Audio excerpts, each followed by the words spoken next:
Vai com Deus. Vai fugir.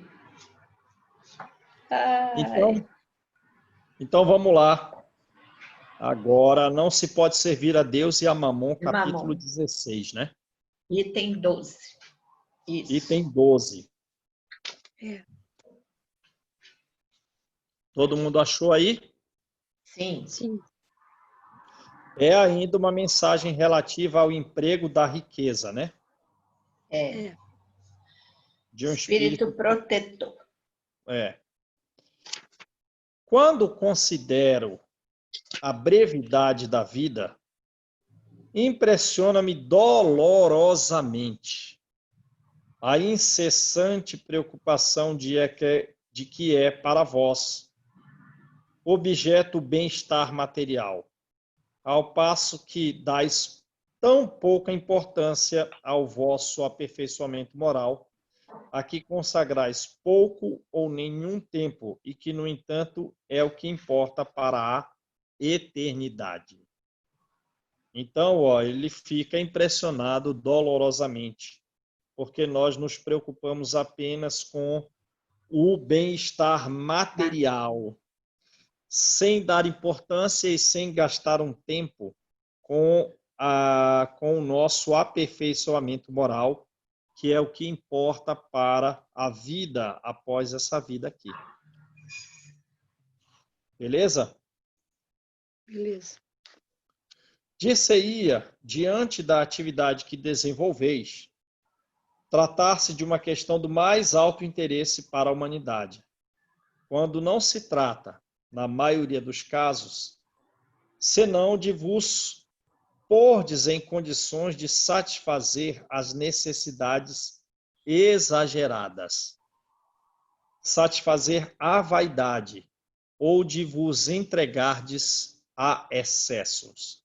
Quer dizer, o homem se engana, né? Ele faz as atividades dele e afirma para si mesmo que aquilo que ele realiza é do mais alto interesse para a humanidade. Quando, na verdade, o interesse, na verdade, é só dele, para a sua vaidade, para os excessos, para o exagero das necessidades. Correto? Sim. Beleza? Sim. Beleza. Quanto à aflição, quantas inquietações, quantos tormentos cada um se impõe na busca de satisfação exagerada, satisfação da vaidade, satisfação dos excessos. Isso causa aflição, inquietação, isso causa tormento. Lembra da mensagem de Fenelon lá no capítulo 5? O homem é coisa impressionante.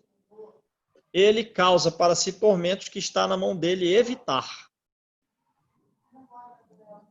Lembra que fala isso? Sim. Então vamos lá. Quantas noites de insônia para aumentar uma fortuna, muitas vezes mais que suficiente. Por cúmulo da cegueira, não é raro encontrarem pessoas escravizadas a penosos trabalhos pelo amor imoderado da riqueza e dos gozos que ela proporciona, a se vangloriarem de viver uma existência dita, é uma existência de sacrifícios, é uma existência de mérito, como se trabalhassem para os outros e não para si mesmas.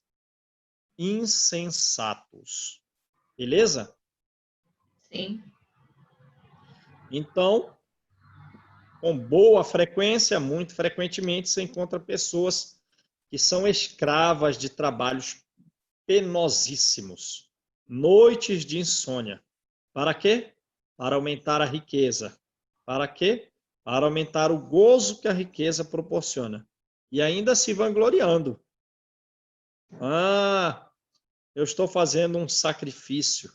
Tudo que eu tenho aqui é meritório. Como se trabalhasse para os outros e não para si. Credes então realmente que vos serão... Então, uma pergunta, né? Credes então realmente que vos serão levados em conta os cuidados, os esforços que despendeis movidos pelo egoísmo, os esforços movidos pela cupidez ou pelo orgulho, enquanto negligenciais o vosso futuro, assim como negligenciais com os deveres que a solidariedade fraterna impõe a todos os que gozam das vantagens da vida social? Ora, então, esforço movido pelo egoísmo, pela cupidez, pelo orgulho, isso não vai ser levado em conta, né?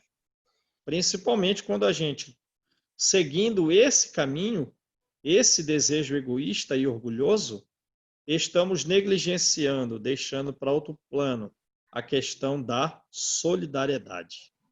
Beleza? Pensastes apenas no vosso corpo. Pensastes apenas no seu bem-estar, nos seus prazeres, né? Seus prazeres foram objeto exclusivo da vossa solicitude egoísta. Quer dizer, é uma solicitude para proporcionar somente a si mesmo os prazeres e o bem-estar. Por ele, Do que corpo, morre, né? Por ele o corpo, que morre, desprezastes o vosso espírito que viverá para sempre. Por isso mesmo, esse Senhor tão mimado, o corpo, e tão acariciado, se tornou o vosso tirano. O corpo comanda o vosso espírito, que se constituiu seu escravo. O espírito é escravo do corpo. Só trabalha para proporcionar prazeres. Seria esse o objetivo da vida que o Senhor vos concedeu? Não, Não. Não dá, né? não. Não dá. Então vamos lá. Item 13, ainda a respeito do emprego da riqueza, uma mensagem de Fenelon. Então vamos lá. Sendo o homem o depositário, o administrador dos bens que Deus lhe pôs nas mãos, ser-lhe-ão pedidas severas contas do emprego que ele lhes haja dado em virtude do seu livre-arbítrio. Então, a gente é só um depositário, né? Só um administrador dos bens de Deus. E Exatamente. o final da vida vai marcar quais foram as nossas responsabilidades no livre-arbítrio do uso, né, desse depósito, do emprego que a gente deu a esse depósito das coisas de Deus. Beleza? Isso retoma a parábola dos talentos, né, João? Retoma. Retoma aí a. Quer dizer, o que você fez?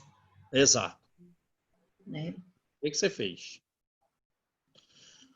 O mau uso consiste em os aplicar exclusivamente na sua satisfação pessoal.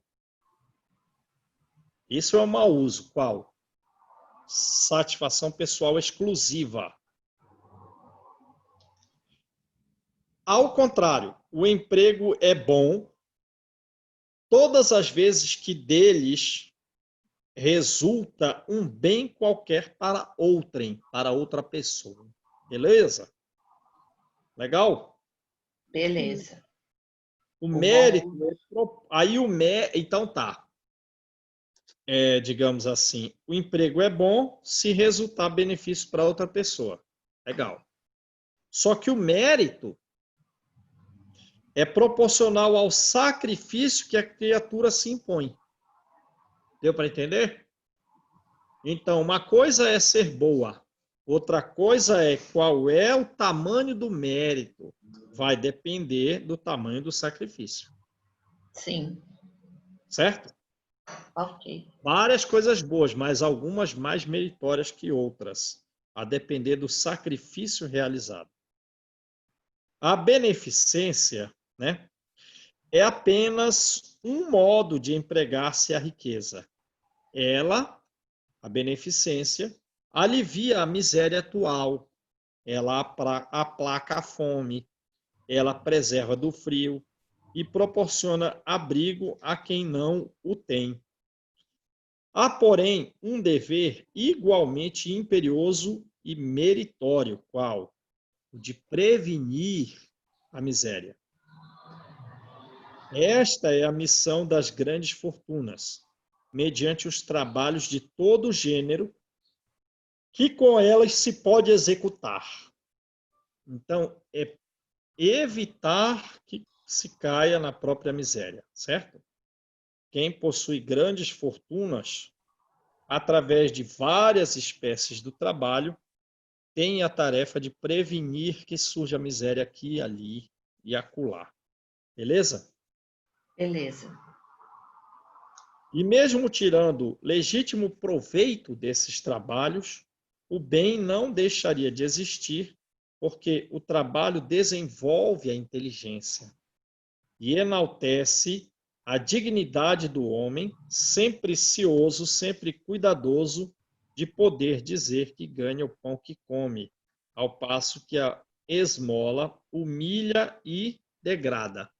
Ora, então, o importante dessas questões é o quê? É a oferta de trabalho, né? Trabalho. É, Porque isso dá, além de tudo, autoestima, dá dignidade, né? isso. Beleza?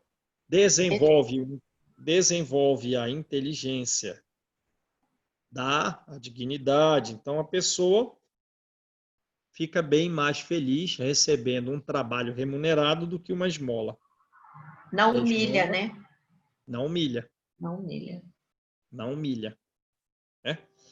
A Uhum. riqueza concentrada em uma só mão deve ser tal fonte de água viva que espalha a fecundidade e bem-estar à sua volta. Então, está aí a finalidade da riqueza. Riqueza. Por analogia, ela deve se assemelhar a uma fonte de água que espalha fecundação e bem-estar à sua volta. Beleza? Beleza.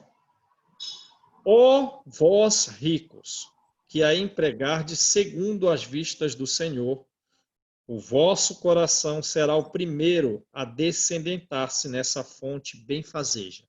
Então, os ricos que empregam, não é muito fácil de achar, as riquezas conforme, né, as vistas do Senhor, eles receberão uma recompensa por isso. Já nesta vida fruireis os inefáveis gozos da alma, em vez dos gozos materiais egoístas que deixam vazio o coração. Vossos nomes serão benditos na terra, e quando a deixardes, o soberano Senhor vos dirá, como na parábola dos talentos: bom e fiel servo, entra na alegria do teu Senhor. Ó, Beleza? tá vendo? Retoma a parábola dos talentos. É, retoma. O que você fez do que eu te deixei? Exato, é. Aprendendo direitinho, Malu. É, menino. É, tem que pôr em Nessa, prática, não adianta só aprender, não. Não vende, doa. É. nessa parábola, o servidor que enterrou o dinheiro que lhe fora confiado não é a imagem dos avarentos, em cujas mãos a riqueza se conserva improdutiva? Sim ou não? Com certeza. Sim, né? Se, entretanto, Jesus fala principalmente de esmolas, é que naquele tempo e no país em que ele vivia, não se conheciam os trabalhos que as artes e a indústria criaram depois, e nas quais as riquezas podem ser aplicadas utilmente para o bem geral, né?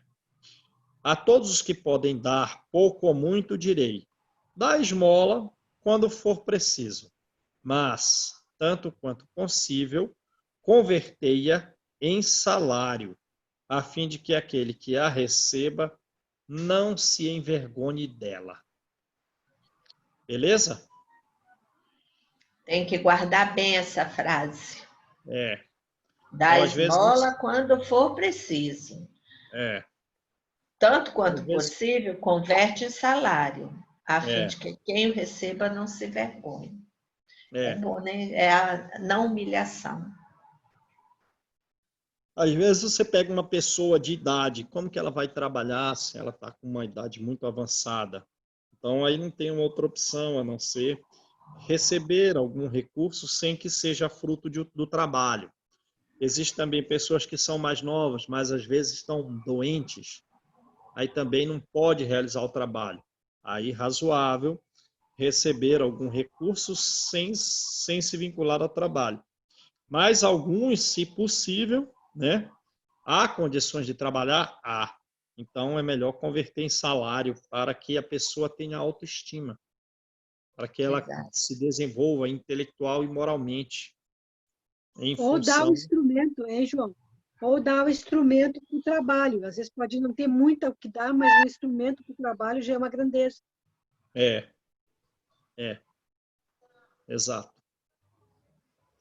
Beleza, então vamos lá. Uma vez eu ajudei uma moça, assim, ela tinha uma condição financeira muito precária, né?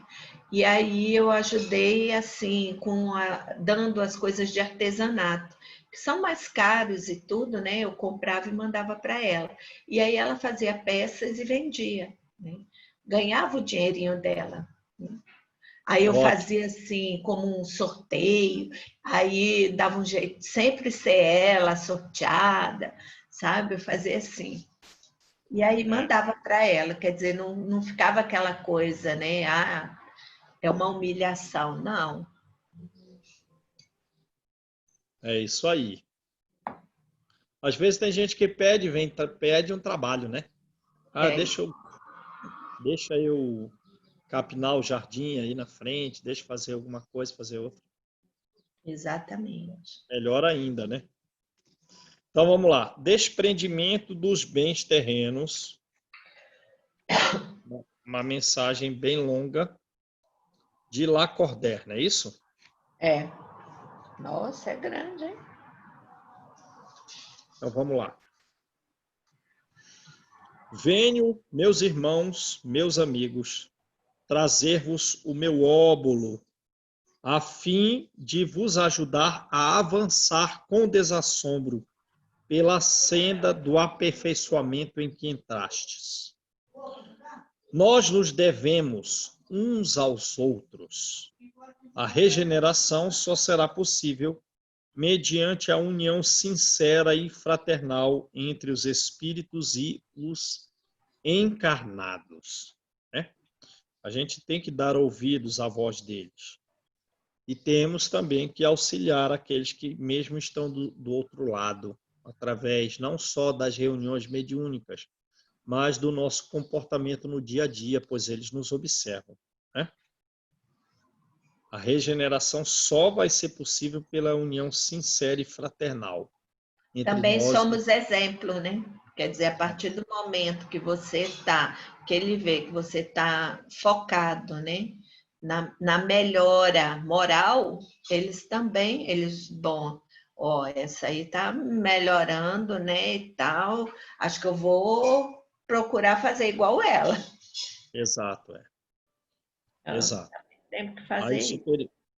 os superiores permitem a proximidade de alguns que vão coletar bons frutos pelo nosso comportamento moral adequado. O amor aos bens terrenos é um dos mais fortes entraves ao vosso adiantamento moral e espiritual. Ó, então, o amor aos bens terrenos é o obstáculo para o adiantamento moral e espiritual. Pelo apego à posse de tais bens, destruís as vossas faculdades de amar, ao aplicá-las, todas essas faculdades de amar, as coisas materiais.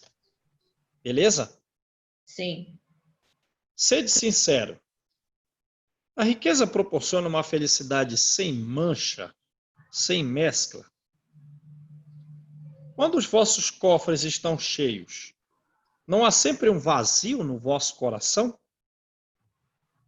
No fundo desta cesta de flores, não há sempre um réptil a ocultar-se? Compreendo a satisfação, bem justa, aliás, que experimenta o homem que, por meio do trabalho honrado, por meio do trabalho assíduo, ganhou uma fortuna. Mas dessa satisfação muito natural e que Deus aprova, há um apego que absorve todos os outros sentimentos e paralisa os impulsos do coração, vai grande distância.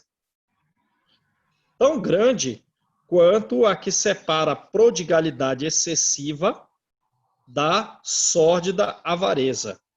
Dois vícios entre os quais Deus colocou a caridade, santa e salutar virtude, que ensina ao rico a dar sem ostentação, para que o pobre receba sem baixeza. Beleza?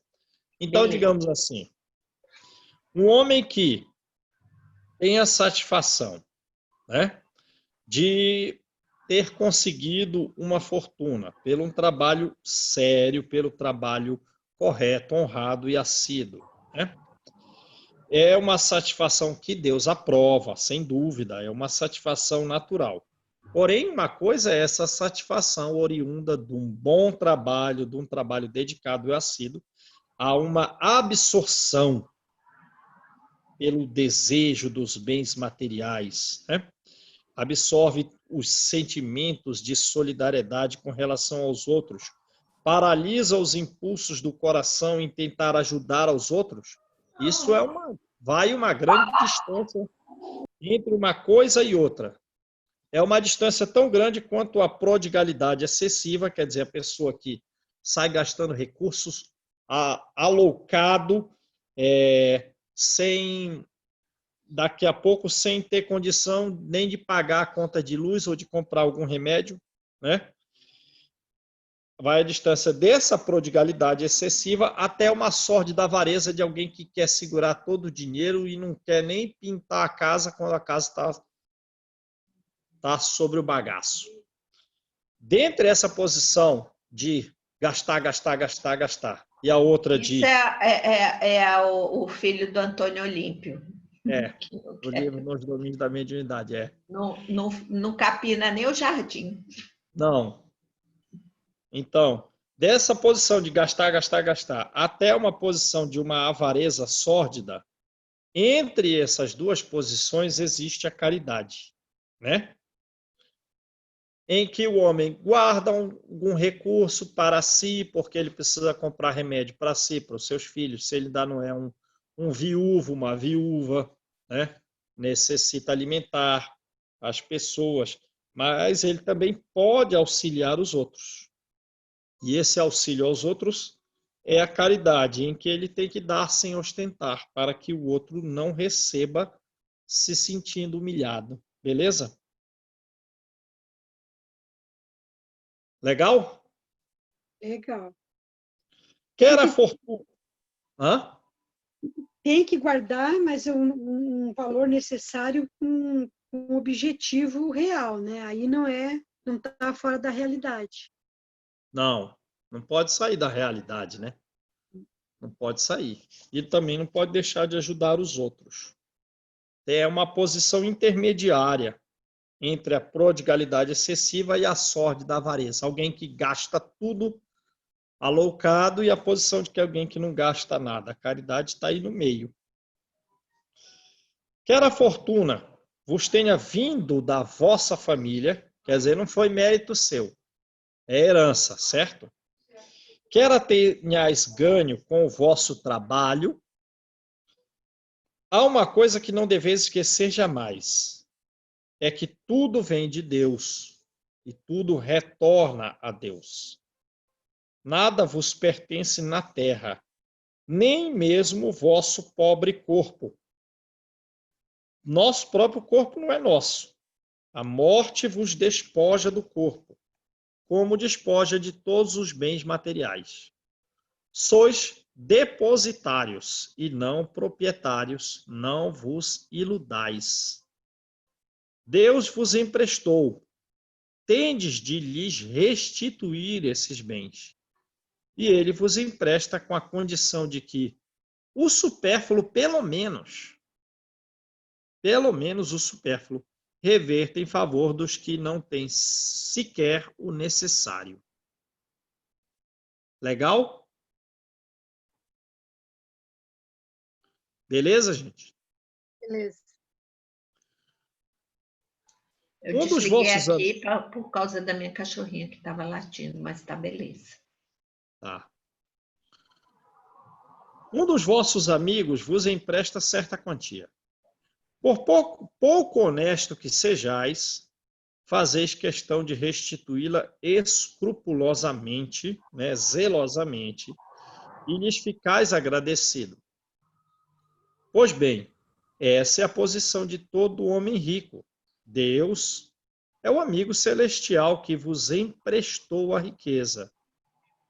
Ele não pede para si mais do que o amor e o reconhecimento do rico, exigindo deste, porém, que, por sua vez, dê aos pobres, visto que são seus filhos tanto quanto ele. Legal? Legal. Os bens que Deus vos confiou despertam nos vossos corações ardente e desvairada cobiça, né? Por você possuir os bens, aí começa a ter uma cobiça por outras coisas que esses bens podem proporcionar. Já pensaste? Então vai ser uma pergunta.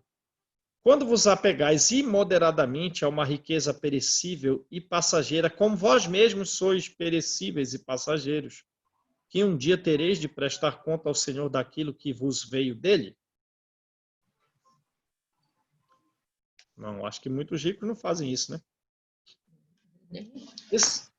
Esqueceis que, pela riqueza, vos revestistes do caráter sagrado de ministro da caridade na terra, para serdes os seus dispensadores inteligentes? Então, olha aí a missão do rico.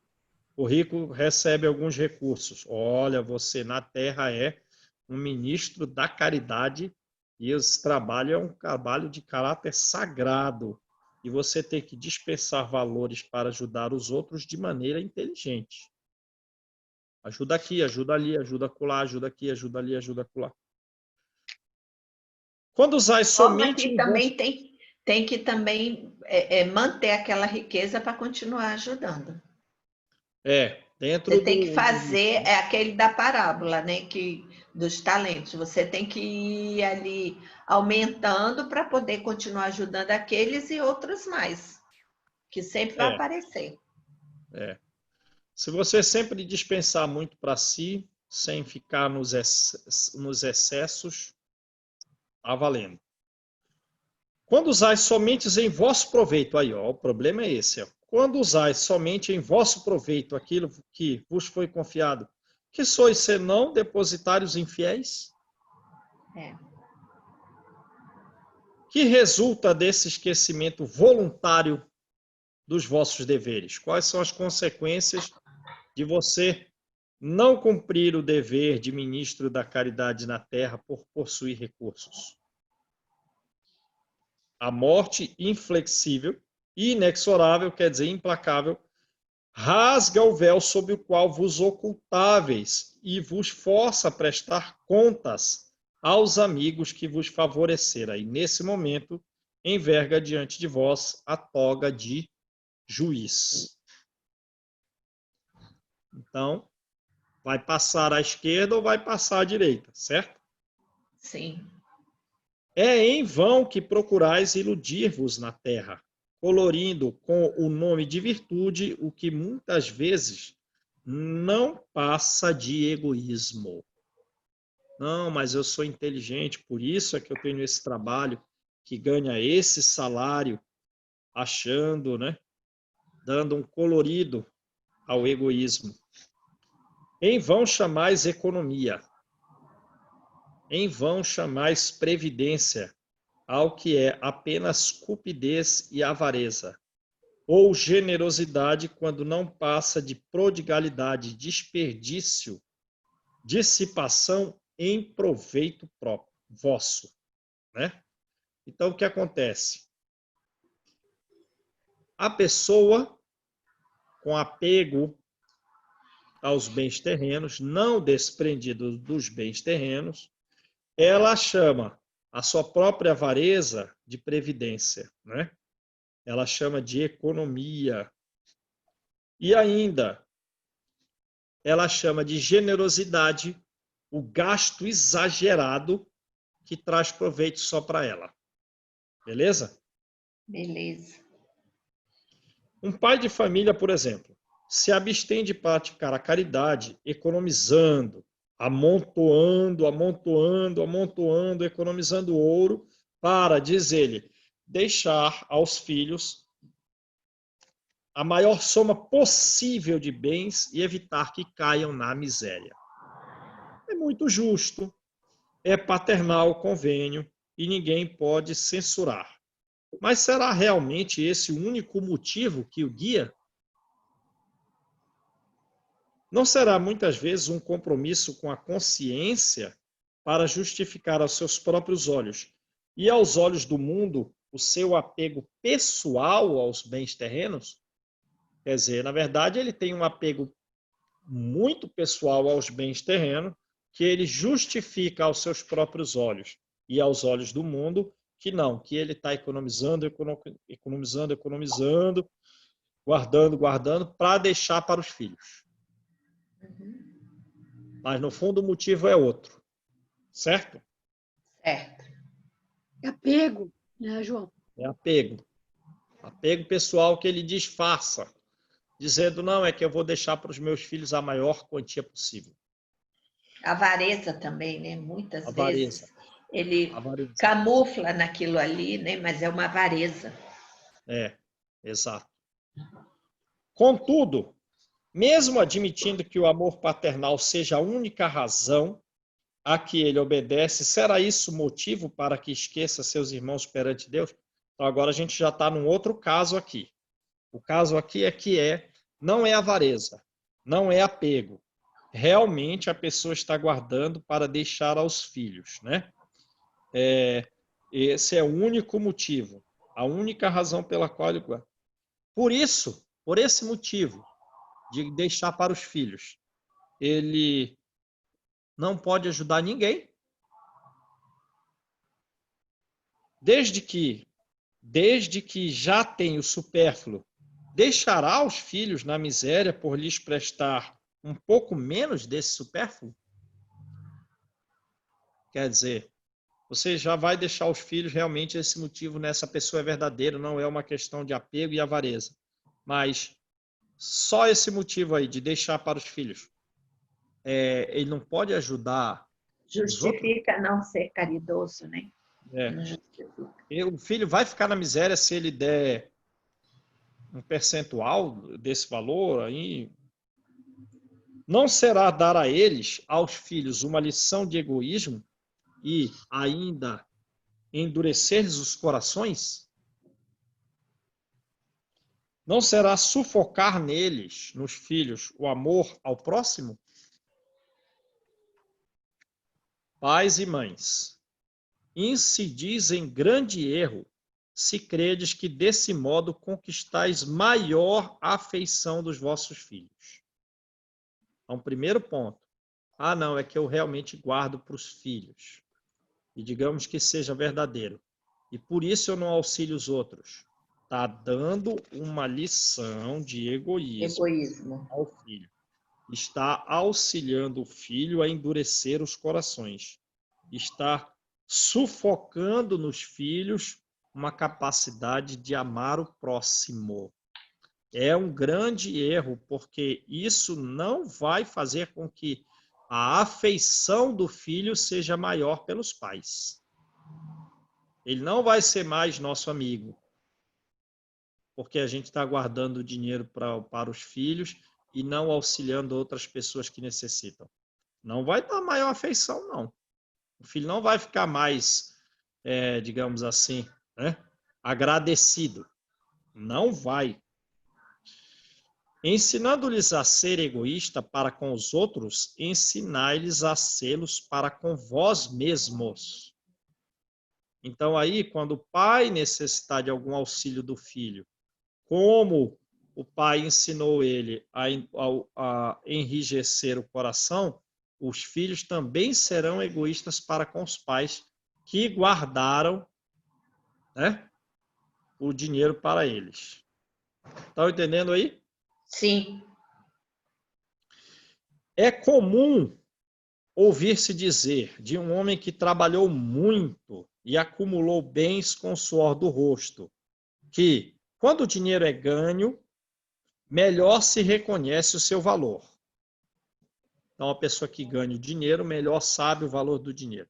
Nada é mais verdadeiro. Pois bem, que esse homem pratique a caridade dentro de suas possibilidades, já que declara conhecer todo o valor do dinheiro, e maior será o seu merecimento do que o daquele que, nascido na abundância, ignora as rudes fadigas do trabalho.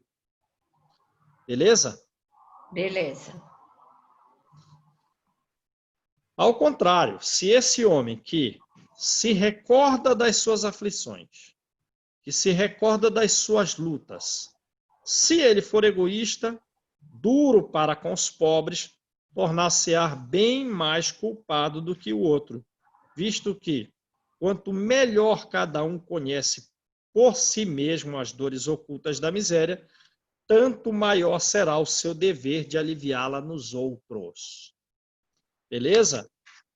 Quer dizer que um homem passou uma vida muito difícil, uma vida dura, e com o suor do rosto ganhou o próprio recurso. Então, ele sabe o valor do dinheiro, sabe quão dificultosa foi a vida para recebê-lo.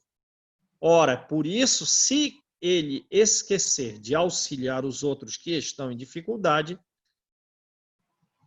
digamos assim, a responsabilidade dele será mais agravada do que aquela pessoa que não conhece o valor do dinheiro. Ambos se negam, ambos são omissos. Ninguém quer auxiliar, ninguém auxiliou. Esse que sabe o valor do dinheiro, que passou por imensas dificuldades, ele terá uma responsabilidade agravada comparado ao outro que recebeu dinheiro por herança, por exemplo. Porque ele sabe quão penosa é a vida e o outro não. Então a situação dele fica mais grave. Deu para entender? Deu. Infelizmente, no homem que possui bens de fortuna, há um sentimento tão forte quanto ao apego aos mesmos bens. Qual é esse sentimento? É o orgulho. Então, vê aí. Geralmente, o homem que tem uma fortuna, um homem rico, ele também, geralmente, ele é muito orgulhoso. Certo? Certo. Não é raro ver-se o novo rico atordoar o infeliz que implora sua assistência com a narrativa de seus trabalhos e de suas habilidades, em vez de ajudá-lo e acabar dizendo, faça o que eu fiz. Quer dizer, a pessoa era pobre, aí se tornou um homem rico. Né? É o novo rico. Só que é um novo rico orgulhoso. Em vez dele auxiliar as outras pessoas carentes, não. Ele as atordoa. Ele as deixa entristecidos, infelizes, porque ele não ajuda e diz, olha, meu amigo, eu também estava assim. Eu fiz isso, você tem que fazer o que eu fiz. Porque quando eu trabalhava, eu fazia isso, fazia aquilo. Eu tinha essa habilidade, eu tinha aquela habilidade. Você tem que fazer a mesma coisa. Vai se virar. Segundo está convencido, a bondade de Deus não entra por coisa alguma na obtenção da riqueza que amealhou. Certo? Certo. Então ele ganhou recursos, mas Deus não participou desse ganho de recursos. O mérito foi só dele, cabendo apenas a ele o mérito de a possuir. O orgulho lhe põe sobre os olhos uma venda e lhe tapa os ouvidos. Então, o orgulho tampa os olhos e os ouvidos. Ele acha que, como ele progrediu materialmente, que aquilo só é mérito dele. Não houve um mérito, digamos assim, não houve uma participação divina. Mas a gente lembra lá atrás, na página anterior, que ele acabou de vestir uma túnica difícil de ser envergada, a túnica da prática da caridade, né? Sim. Apesar de toda a sua inteligência e de toda a sua aptidão, não compreende que com uma só palavra Deus o pode lançar por terra. Aí está lá Como fez com Jó, que era fiel, hein? Podendo retirar as riquezas, podendo, Exato. seja mantendo-o vivo, como é o caso de Jó, ou seja, né, dando o fim da vida dele corporal. Esbanjar a riqueza não é demonstrar desprendimento dos bens terrenos. É descaso, é irreflexão, é desatenção, é indiferença. Compreendem bem a coisa? Uhum. Quer dizer que se eu sou uma pessoa rica e estou gastando, despendendo, desprendendo, esbanjando. Ah, é que eu sou desprendido. Não é, não. Você é indiferente. Como aqueles ricos aí que vão para comer para os restaurantes, aí pede aqueles vinhos que custa 20 e tantos mil reais, pede não sei quantos. Teve uma vez que o Neymar fez isso, né? Foi para um jantar lá, pediu não sei quantos para a turma dele lá tudo tomar. Gastou uma fortuna. E só comeu um pouquinho. Ainda sobrou tudo. Então, esbanjar não é desprendimento. É indiferença, é descaso para a situação dos outros. Certo?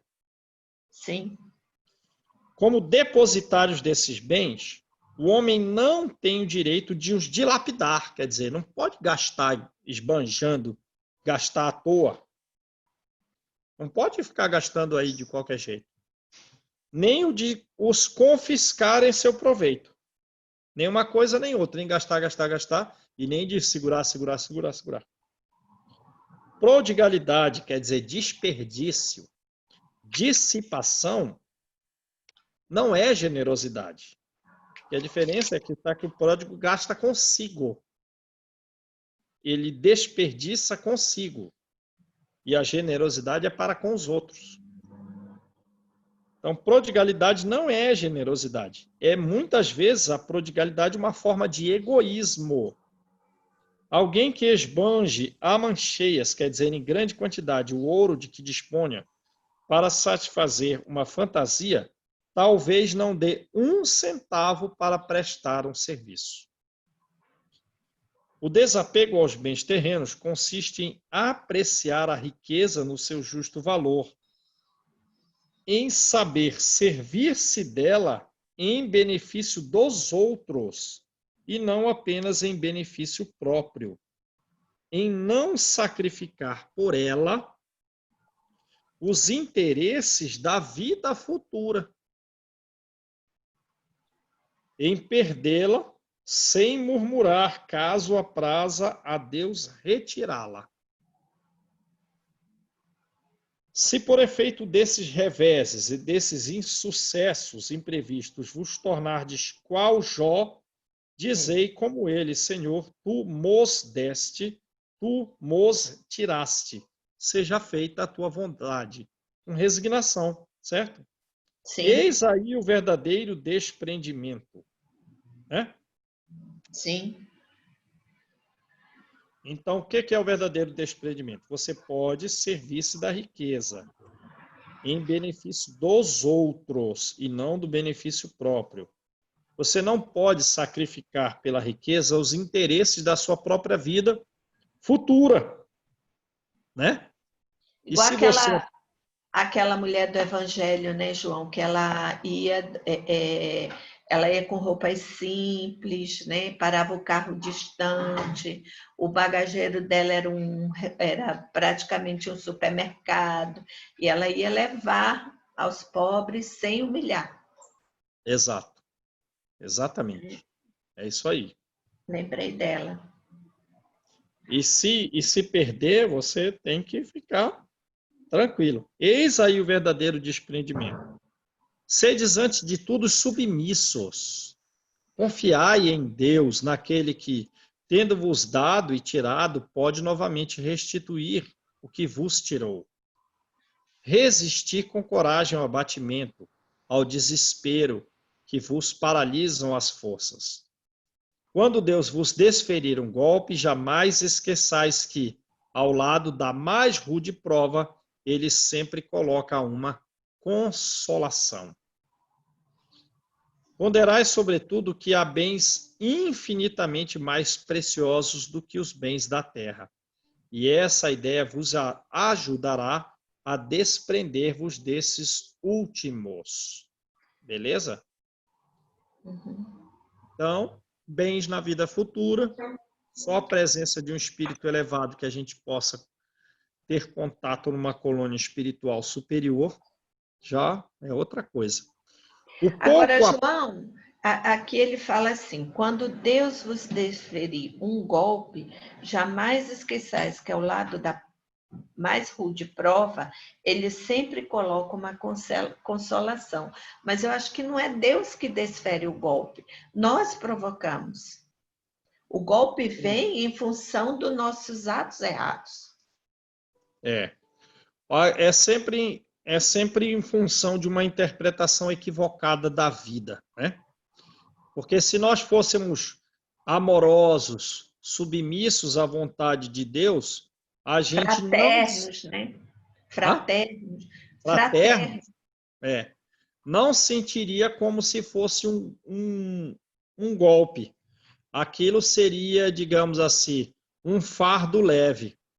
Porém, interpretando como uma espécie de golpe, depois de um tempo, aquela prova que a gente considera como rude, vai se tornar um fim de sofrimento, vai marcar um determinado grau significativo de progresso na escala do espírito, aquisição de humildade em grau mais significativo, de uma serenidade em grau maior.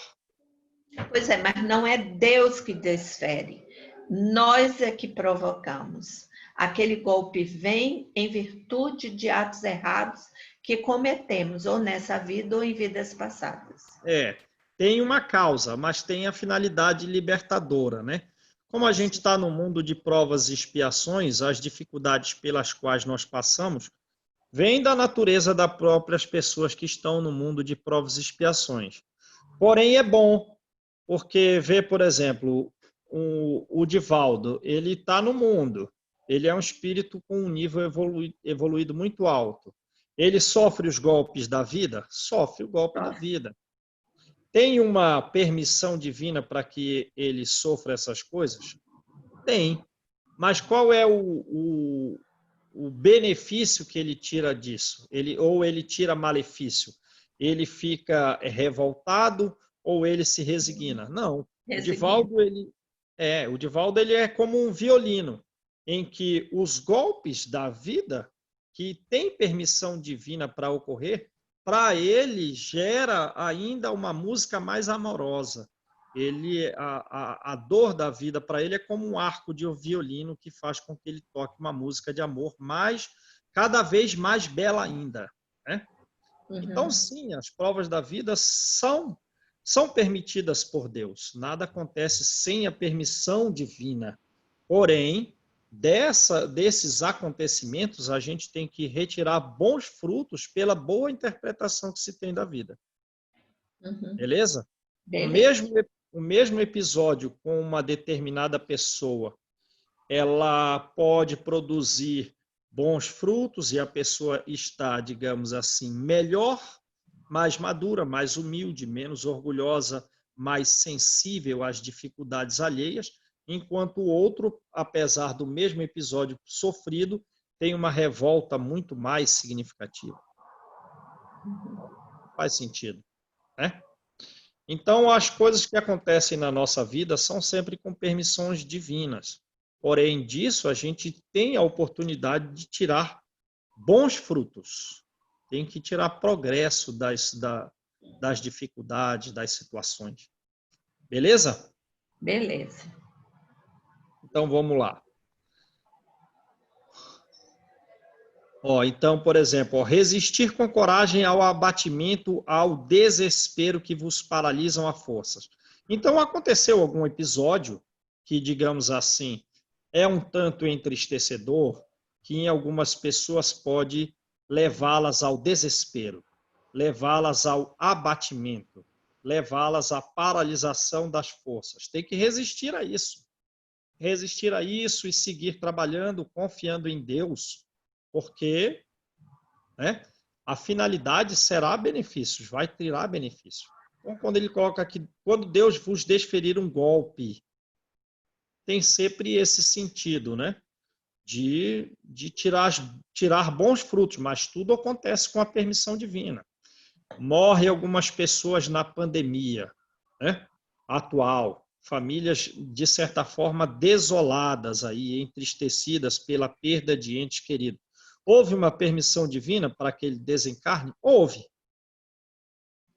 Houve. Mas é a própria pessoa que está interpretando como um golpe. Mas se ela é algum religioso consciente, ela sabe que aquele parente é alguém que não morreu, que apenas perdeu o corpo, que a depender da vida que ela leva, ela pode reencontrá-la nos sonhos, ela pode receber uma comunicação daquela pessoa e não tarda, ela pode reencontrá-la no mundo espiritual, né? Sim. O fardo é leve a depender do conhecimento que se possui. Então, quando Deus vos desferir um golpe, jamais esqueçais que ao lado da mais rude prova, lembra lá a mensagem de Santo Agostinho lá atrás, geralmente as maiores dificuldades marcam fim de sofrimento, marcam um determinado...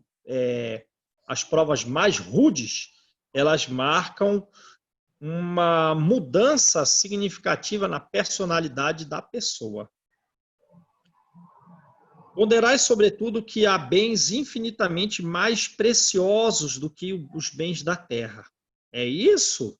A ideia que se faz da vida futura, de viver num mundo melhor, num mundo espiritual melhor, no qual sejam ótimas colônias espirituais que nos permitem desenvolver as qualidades do perispírito, conviver e aprender com outros espíritos superiores a nós, temos que pensar que esses bens são infinitamente mais preciosos do que os bens da terra.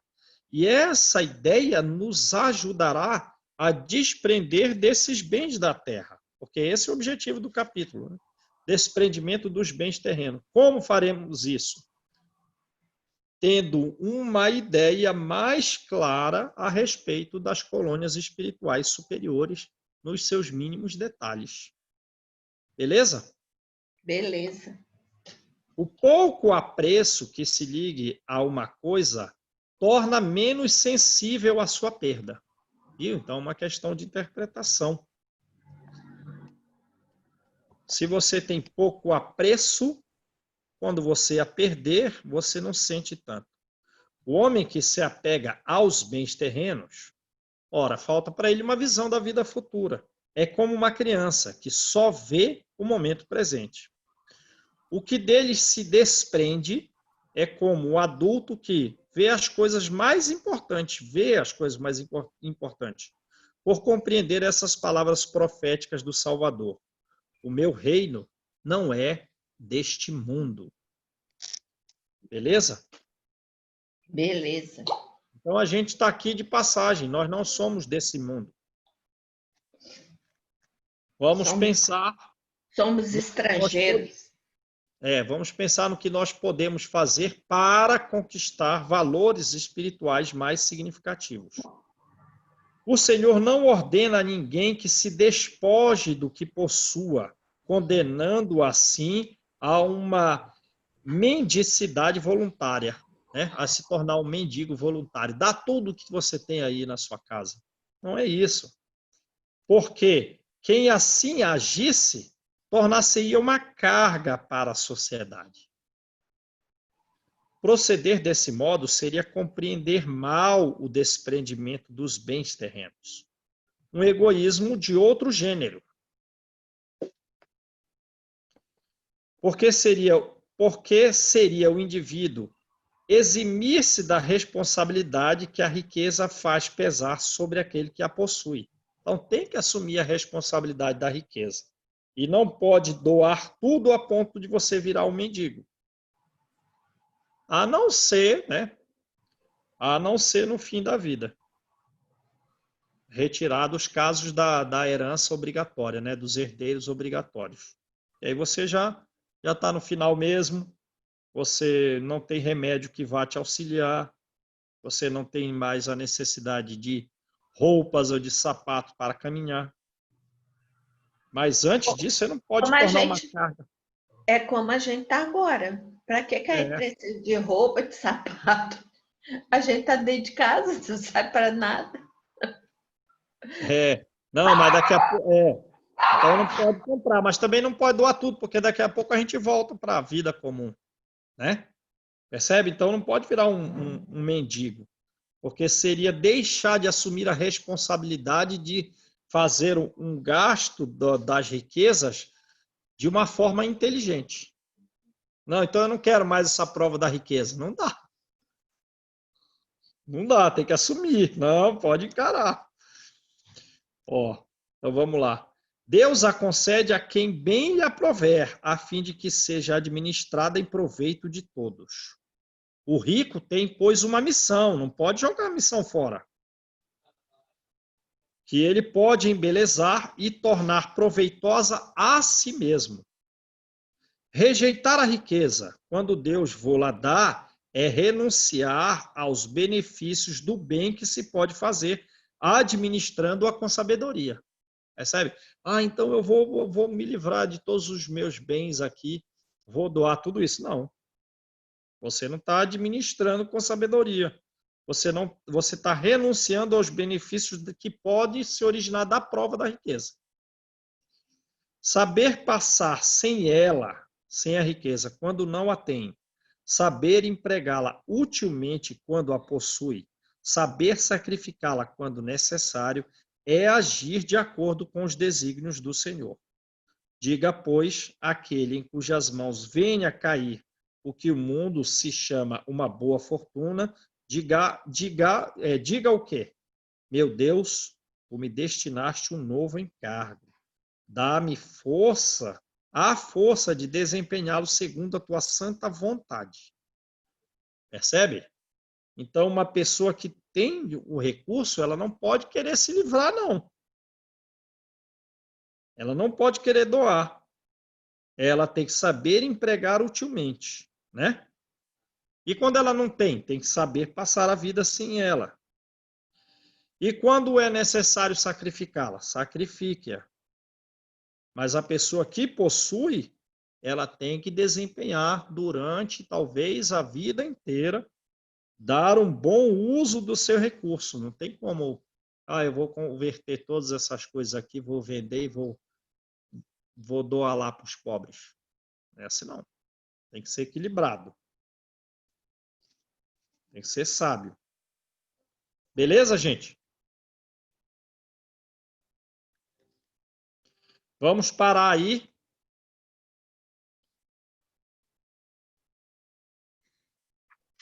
Que deu a nossa hora. Beleza. Você não quer terminar esse, não? Falta só um pedacinho. Vamos então terminar esse. É que daqui a pouco eu vou dar aula para as crianças lá do Nova Lima. Não, deixa para amanhã. Então deixa para amanhã. Dá tempo? É mais calma. Hã? Calma, amanhã é melhor. É melhor parar. João, porque aí você vai ficar preocupado também com o horário, aí a gente nem... Melhor. Para aí. Eu ainda tenho que arrumar aqui. Eu estou no sofá, eu vou ter que ir ali para a mesa para dar aula para as crianças. É isso aí. Vamos parar aqui. Vamos.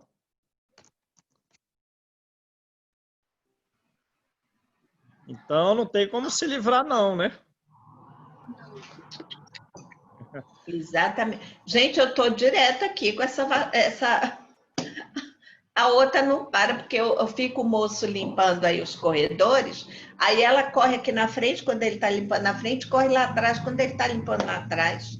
Jesus amado, e não pode ninguém na rua falar, tocar buzina, qualquer negócio que ela. Aí eu fico, bato aqui na mesa. Eu tenho que desligar, porque ela late o tempo inteiro. Ela não É a para. comunicação, né? Nossa, ela comunica com a cidade inteira, João, toda. Nossa, eu moro aqui perto da Igreja Universal, né? Aí, quando eles começam lá, que aquela gritaria, tudo, menina, vai ali para a sacada, mas ela late, ela responde tudo o que eles falam lá.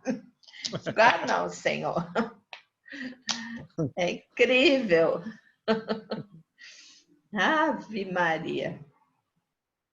Então, vamos lá, gente. Quem faz a oração?